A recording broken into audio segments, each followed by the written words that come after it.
Welcome to this new episode of Airport Reviews. Before we start reviewing airports, I would like to thank you all for the big support on the series. Now let's get to the first airport. This is New Manila International Airport, a replacement of the current Manila Airport in the Philippines. The detail on this airport is stunning. He's got a lot of ground service equipment, including cones. The ground markings look pretty detailed as well, and so does the terminal, which is made out of paper. Overall, a pretty good looking airport to start with. This is Unlam International Airport. What stands out to me are the terminals. They really look unique thanks to those roofs. The ground markings have all been printed, and once again this seems like a pretty complete airport. You could consider adding a bit more ground service equipment and making black outlines for the taxiways. As you can see on this picture, in real life the yellow taxiways have a black outline. But overall, a pretty complete airport once again. Welcome to Mokio International Airport. This is the best airport consisting of Darren planes that I've ever seen. It may be thanks to the very colorful pictures, the great amount of ground service equipment and detail, the awesome looking LED lights that give an awesome effect at night, or this very creative smoke coming off the 747 landing gear as it touches down. This is once again a very complete airport, both at daytime and nighttime. Therefore, I think this would be a very good contender to get through to the grand finale episode. This is Chicago O'Hare International Airport. I get many submissions that look comparable to this airport, and I've got a few tips for you which will definitely make your airport more realistic. You already know what the first one was going to be. It's modeling grass. A roll of modeling grass for 11 pounds will get you a very long way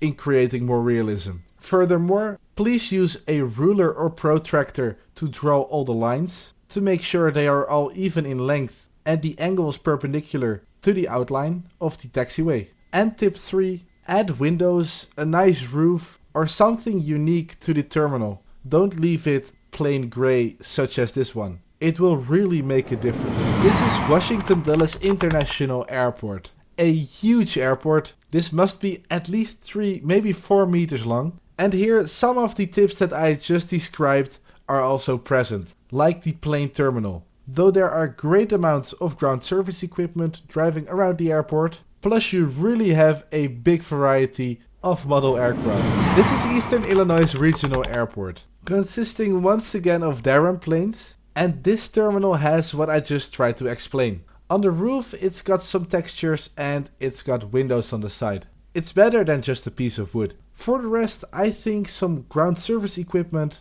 around all the aircraft will add an extra sense of realism to this airport. Here we have Warsaw Chopin Airport, located in Poland. And even though the airport is quite small with only a runway and a few aircraft stands, the background adds a great sense of realism to the airport. Even though the airport may be just 40 centimeters wide, it seems much bigger thanks to the airport, the city skyline during sunset in the background. So if you have a smaller airport, think about adding a background to create the effect that it's much bigger. This is Olsztyn, Missouri International Airport, also located in Poland. It's a small airport with only 4 aircraft stands, but it's got a lovely looking terminal on the side. A very nice detail of this airport is this windsack. All of the rubber tire marks on the airport also add a great effect to its realism. Therefore, I think that this airport is a great contender for the grand finale as well. Next up is Cooper International Airport.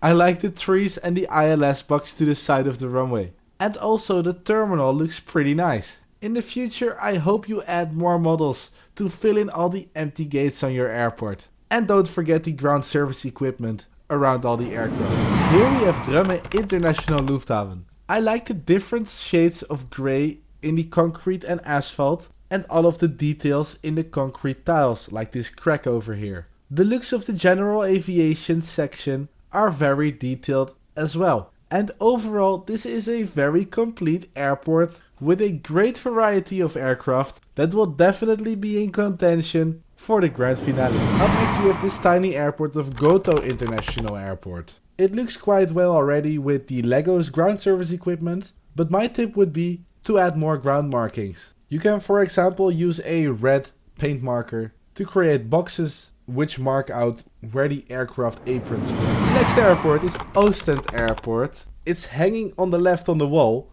and he's actually got not enough space to lay it down on the ground and put models on it, but I did want to show you this picture because look at how cool his room looks with the Concorde on the wall. It really looks incredible, hanging on an angle on the wall. This really makes me consider buying this Lego set. This is Great Rochester International Airport, and it has got a really cool looking DIY built terminal, which have got lights installed inside of it, which he probably turns on with this button, but I'm really curious what this joystick does, whether it can move the jet bridges or something like that. For the rest, you could consider extending the taxiway lines into the airport apron and making more markings on the aircraft stands than just the taxiway lines. Also, some ground service equipment really would add more detail. This is Greenleaf Airport, located in Grimsby, England. And he has supplied some really cool images of aircraft models taxiing around this airport. What would bring these images even more to life would be by adding a background to the airport. That way there isn't a white wall in the background anymore, but there would be, for example, a city skyline or a remainder of the airfield. The second last airport is Coolangatta Airport in Australia. There are airport mats combined with a DIY created part.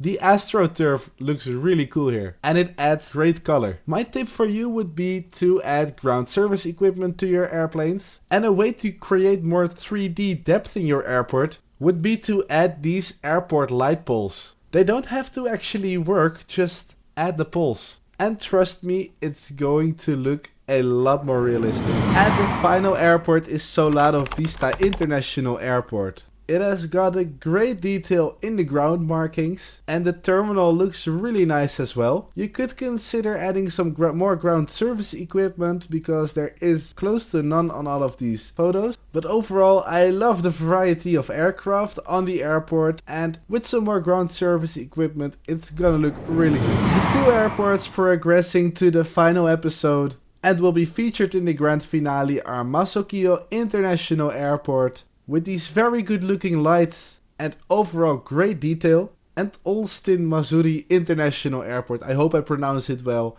You are also in the grand finale episode. I would like to thank everyone for watching until the end of this airport review episode. Once again, thanks for the big support on this series. I love making all of those videos for you guys. Please consider to like and subscribe to my YouTube channel, and I will see you in the next video.